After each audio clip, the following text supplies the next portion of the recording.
Welcome to another episode of the MEGIN Spotlight series. Today we are delighted to have Dr. Satu Palva as our guest. Dr. Palva is a professor in Magnetoencephalography at the CCNi, the Centre for Cognitive Neuroimaging. The CCNi is part of the Institute for Neuroscience and Psychology at the University of Glasgow. It's also the only MEG site in Scotland, and we are here today to discuss with Dr. Palva how MEG can be utilised at the centre. Hi, Dr. Palva. Thank you very much for joining us today. Thank you. Thank you very much for the invitation. I'm happy to be here. So let's start off with the first question already. So as a professor of magnetoencephalography, can you tell our audience what started your interest in MEG and how has its utilization evolved in your career? So thank you. I started my MEG career actually when I started doing my PhD in the late 1990s or early 2000s. And Finland was then one of the only sites having MEG device. And we had a very international and scientifically fruitful environment. And over the years, of course, MEG have been becoming widely used techniques. And it's utilized all over the world and especially in UK. So I was very happy to join the Centre for Cognitive Neuroscience, University of Glasgow in 2018, where I think the MEG is used as a great tool to study brain function. So that actually brings us to your focus around the research. So tell us about the research focus and aims of the CCNi and why the Centre believes MEG is an important neuroimaging modality to support all the research that you have going on. So in the Centre, the mission is to study higher level neuronal mechanisms and enabling cognition. And we have a central focus in understanding the brain networks mechanisms underlying communication in the brain at the systems level, and especially the feed-forward and feedback information processing, and which represent the key computational blocks for cognitive functions. And these feed-forward and feedback interactions and neuronal communication is happening at the millisecond precision, and MEG is one of the only techniques that allows us to study brain function with such an excellent temporal accuracy. And also when combined with MRI, it allows us to see where in the brain these cognitive functions are actually happening in. So MEG is a center tool in our techniques in CCNi. So specifically on your recent and upcoming studies you've been involved in, where has MEG been utilized and how does the data retrieved from MEG technology has helped you in your research and study findings? So my central focus of my research is to understand mechanisms that underlie the communication in the human brain. And MEG is a central tool for me to understand these functions as it allows millisecond precision for recording neuronal dynamics.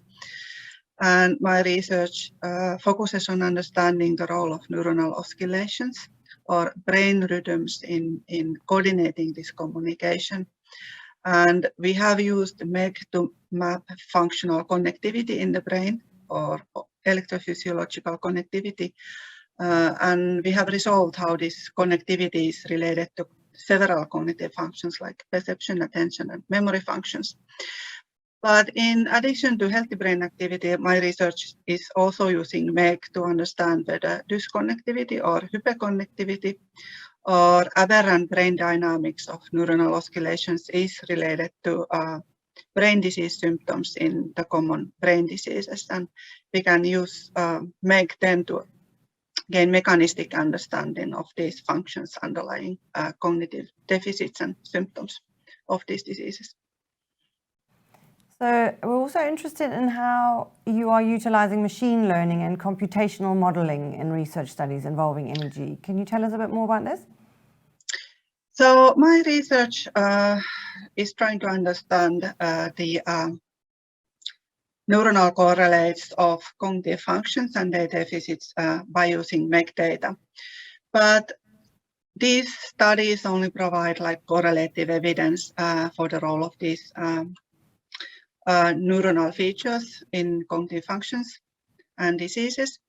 But recent sort of novel innovations from fMRI suggest that machine learning can be used to actually find novel disease biotypes that transcend disease boundaries and predict, for example, the different features of major depressive disorder.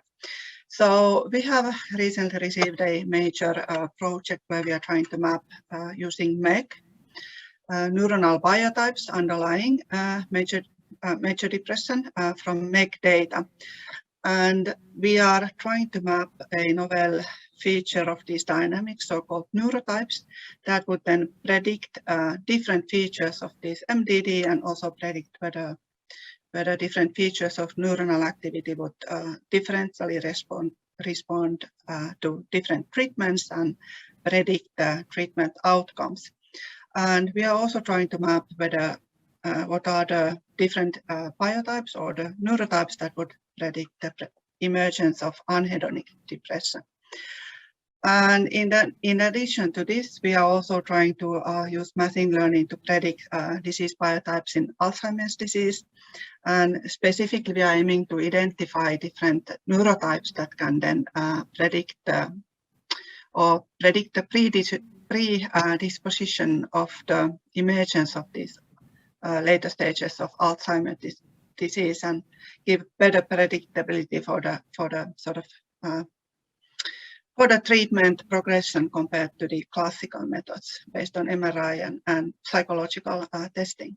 So basically, we believe that combining machine learning approaches and computational modeling with the advances made in the analysis of MEG data can actually yield novel understanding and disease biomarkers for several brain diseases in the future. So you mentioned MRI there. How is MEG used in conjunction with other neuroimaging modalities offered at CCNi then?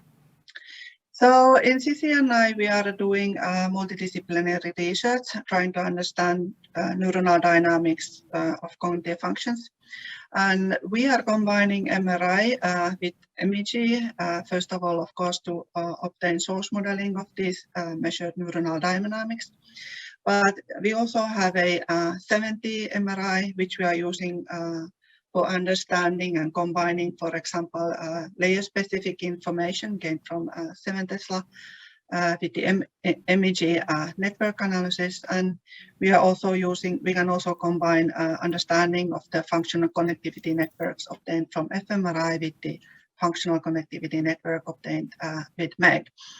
And to obtain causal evidence of the neural features that we have mapped with MEG, we are using transcranial magnetic stimulation, and our approach is to do brain stimulation based on the MEG analysis that we have performed earlier. And we believe that by using this multidisciplinary neuroimaging approach, we can gain understanding of these communication mechanisms in the brain. So are there any areas of the CCNi's current research you feel may support new clinical applications for MEG in the future? We mentioned Alzheimer's there and depression, for example. So CCNi, which is part of the MVLS, so Medical and Veterinary and Life Science Schools, is developing strategic innovations specifically for the cardiovascular diseases and also for immunology. And so we are developing strategic applications for understanding the brain dynamics measures of these diseases and finding perhaps novel biomarkers that could predict disease outcomes here.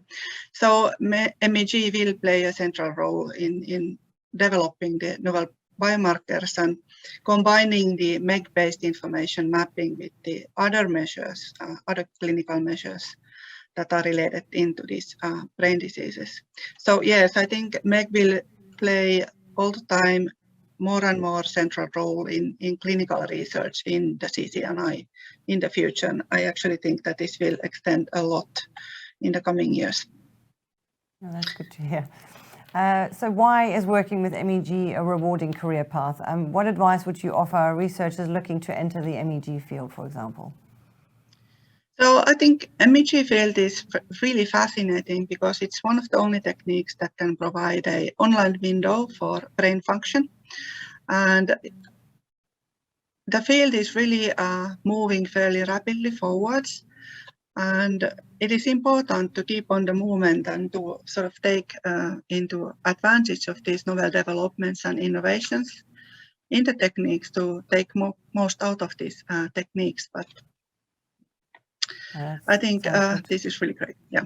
Yeah, absolutely.